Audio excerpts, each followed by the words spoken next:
Shalom saudara, haleluya, selamat datang ke siri pembelajaran apologetik. Kiranya kasih karunia dan damai sejahtera melimpahi Anda oleh pengenalan akan Allah dan akan Yesus Tuhan kita. Kita dalam siri topik Tritunggal. Mari kita lihat soalan ini, Petrus, Yakobus, dan Yohanes. Ada berapa lelaki? Jawabannya pasti tiga. Tapi kenapa bukan satu atau tiga dalam satu? Seperti dalam Tritunggal, kita berkata setiap pribadi dalam Tritunggal itu adalah Tuhan. Allah Bapa itu adalah Tuhan, Anak adalah Tuhan, Roh Kudus adalah Tuhan. Kenapa tidak disebut tiga Tuhan? Dalam edisi yang pertama, kita telah menjelaskan bahawa kunci utama untuk memahami Tritunggal adalah dengan memahami perhubungan di antara Allah Bapa dan Tuhan Yesus. Dan perhubungan antara Allah Bapa dan Tuhan Yesus ini banyak disampaikan di dalam Injil Yohanes. Dalam edisi yang ketiga, edisi yang sebelum ini, kita telah mengulas perkataan kesatuan tiga pribadi. Dan kita mengatakan bahawa tiga pribadi ilahi yaitu Allah Bapa, Tuhan Yesus, dan Roh Kudus tinggal dalam kesatuan yang sempurna. Yaitu kesatuan yang sempurna dari segi perbuatan, perkataan, dan kehendak. Ataupun the perfect union of will. Contohnya dalam ayat Yohanes 8 ayat 29 ini ya, Yesus mengatakan, dan ia yang telah mengutus aku, ia menyertai aku. Ia tidak membiarkan aku sendiri sebab aku senantiasa berbuat apa yang berkenan kepadanya. Yesus dapat berkata, aku senantiasa berbuat apa yang berkenan kepadanya. Inilah ketaatan yang 100%. Ketaatan yang sempurna ya. Yesus dapat hidup dalam ketaatan yang sempurna kerana Yesus adalah Tuhan.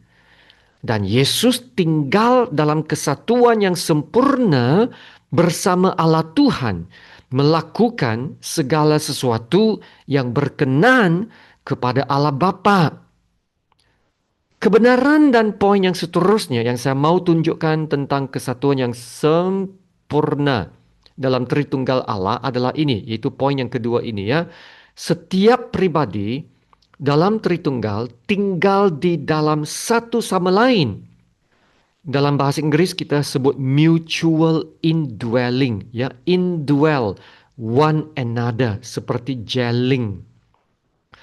Ketiga-tiga pribadi tinggal di dalam satu sama lain dalam perhubungan yang kekal, yang tak terputus. Sekarang kita lihat ayat Yohanes 8, 28 dan 29 sekali lagi ini. Ya, untuk melihat kesatuan anak dan bapa yang tinggal di dalam satu sama lain. Maka kata Yesus dalam ayat 28 ini, apabila kamu telah meninggikan anak manusia, barulah kamu tahu bahawa akulah dia dan bahawa aku tidak berbuat apa-apa dari diriku sendiri. Tetapi aku berbicara tentang hal-hal sebagaimana diajarkan Bapa kepadaku. Dan ia yang telah mengutus aku, ia menyertai aku. Ia tidak membiarkan aku sendiri, sebab aku senantiasa berbuat apa yang berkenan kepadanya. Perhatikan, Yesus berkata, ia yang telah mengutus aku, ia menyertai aku, ia tidak membiarkan aku sendiri. Kedua-dua Allah Bapa dan Tuhan Yesus sentiasa tinggal di dalam satu sama lain. Walaupun Yesus telah diutus ke dalam dunia untuk menjadi manusia, Allah Bapa tetap menyertainya. Nah, lebih jelas lagi dalam Yohanes 14 ayat 10 ini. Yesus berkata, "Tidak percayakah engkau bahwa aku di dalam Bapa dan Bapa di dalam aku? Apa yang aku katakan kepadamu, tidak aku katakan dari diriku sendiri, tetapi Bapa yang diam di dalam aku, dialah yang melakukan pekerjaannya. Percayalah kepadaku bahwa aku di dalam Bapa dan Bapa di dalam aku, atau setidak-tidaknya percayalah karena pekerjaan-pekerjaan itu sendiri." Ya saudara perhatikan, Yesus berkata, "Aku di dalam Bapa dan Bapa di dalam aku." Sebanyak 2 kali Yesus mengatakan ungkapan ini. Aku di dalam Bapa dan Bapa di dalam aku. Wow, saudara, ungkapan ini tak pernah dan tak boleh diucapkan oleh sesiapapun, yaitu mengatakan Allah di dalam aku dan aku di dalam Allah. Ini adalah suatu statement atau suatu kenyataan atau suatu kebenaran yang tak pernah dicatat di mana-mana buku. Malah, apa yang diucapkan oleh Yesus dalam kata-kata ini, aku di dalam Bapa dan Bapa di dalam aku, ini telah membangkitkan kemarahan orang-orang agama Yahudi yang menuduh Yesus menghujat Allah dan menyamakan dirinya dengan Allah. Tapi saudara, inilah kebenarannya. Kebenaran yang coba disampaikan oleh Tuhan Yesus yang ingin memberitahu kita perhubungannya dengan Allah Bapa, yaitu kedua-dua Tuhan Yesus dan Allah Bapa tinggal di dalam satu sama lain sehingga dapat mengatakan aku di dalam Bapa dan Bapa di dalam aku. Kalau tidak cukup lagi menjelaskan perhubungan kesatuan ini di antara Allah Bapa dan Tuhan Yesus, Yesus berkata lagi dalam Yohanes 8 ayat 42. Kata Yesus kepada mereka, "Jikalau Allah adalah Bapakmu, kamu akan mengasihi aku sebab aku keluar dan datang dari Allah. Dan aku datang bukan atas kehendakku sendiri, melainkan dialah yang mengutus aku." Nah, perhatikan di sini Yesus berkata, "Aku keluar dan datang dari Allah." Kalau Yesus berkata, "Aku keluar dan datang dari Allah," bermaksud sebelum ini Yesus berada di mana? Yesus berada bersama Allah. Yaitu dari mula-mula Yesus adalah bersama-sama dengan Allah Bapa. Yesus yang selama ini di pangkuan Allah Bapa. Amin. Berada di dalam hadirat, dalam ruang Maha Kudus bersama dengan Allah Bapa.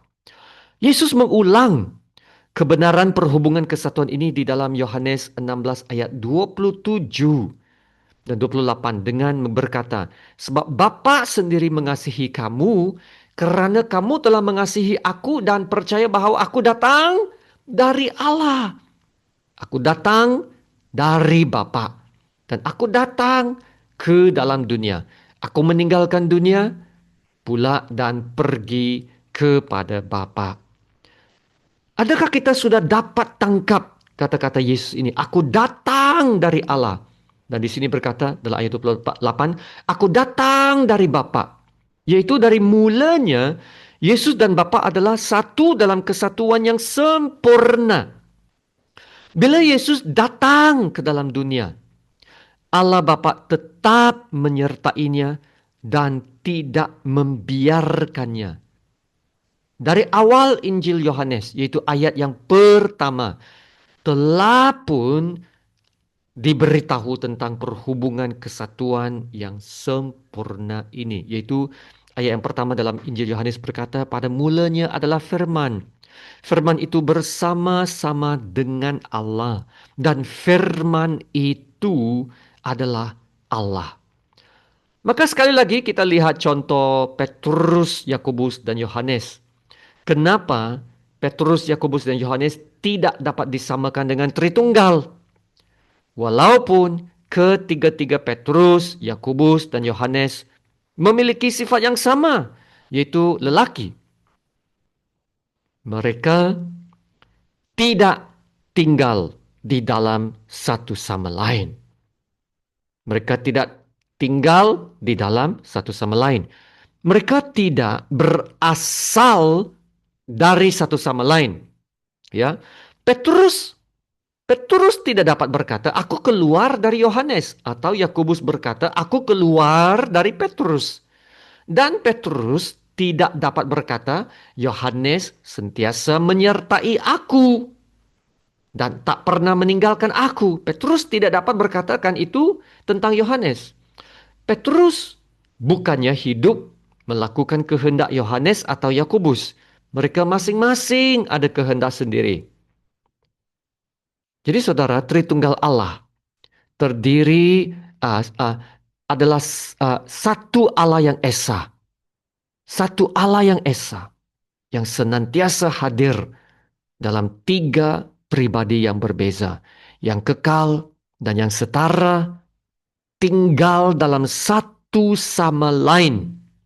Dari semula, dari mula-mula dalam perhubungan yang tak terputus dan kekal.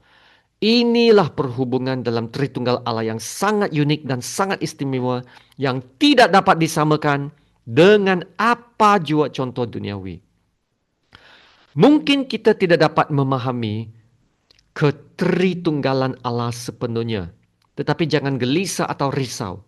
Sebab kalau kita kata, oh saya sudah faham sepenuhnya tentang Allah. Kita sudah menjadi sebijak Allah sendiri.